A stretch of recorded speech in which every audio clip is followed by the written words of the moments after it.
It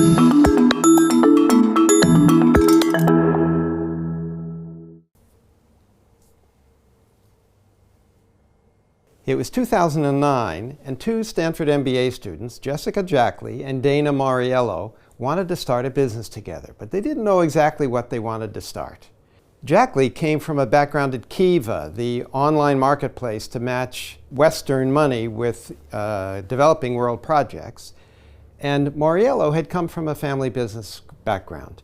And she realized that there was a problem in the family business arena, that family businesses and many other small businesses often raised the money they needed to start and grow their businesses from fellow family and friends, the 3Fs as they're called in entrepreneurial investing. So she felt there was a business to be built by finding an online way, a web-based way perhaps, of bringing together family and friends and making it easy for them to invest in businesses that needed funds. So over the summer, between the 2 years of the MBA, they began to study this market, and they realized it was a very large market. Lots of money flowed into small and medium-sized companies this way. They also realized, though, that every state had its own securities regulations, as well as federal regulations too, and those regulations would have to be carefully understood and complied with if they were to start a business in this arena. As they studied the securities regulations, they realized that what the regulations were intended to do was protect small investors from unscrupulous money raisers. So the idea behind these regulations was that most investors in these small and perhaps uncertain ventures had to be what are called accredited investors, that is, already rich. But there was a loophole they found called Regulation D that permitted anybody to invest in these kinds of ventures, but only under certain circumstances. The investment had to not violate any state laws. The company couldn't raise more than $1 million accumulated across its investors.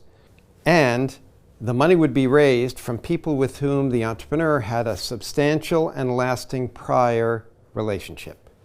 So with these ideas in hand, they set out to start building this venture. But they wanted to build a venture that could grow very fast and cover the entire United States. They didn't want to just build a little local venture serving, let's say, just California. So they decided they needed money because they needed an awful lot of legal work done to make sure the compliance would be in place in every one of the 50 United States.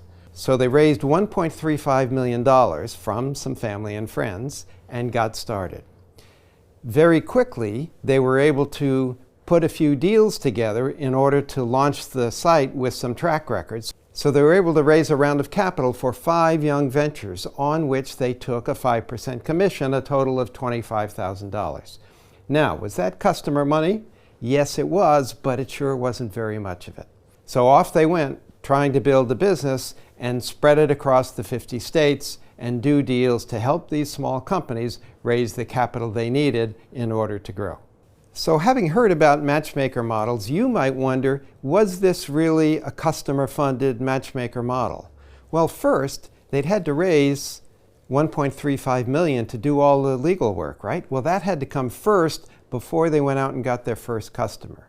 And then second, you might say, well, this is a matchmaker model, and in a sense it was, but of course, because of Regulation D, the relationship between the investor and the company raising the money had to already be in place.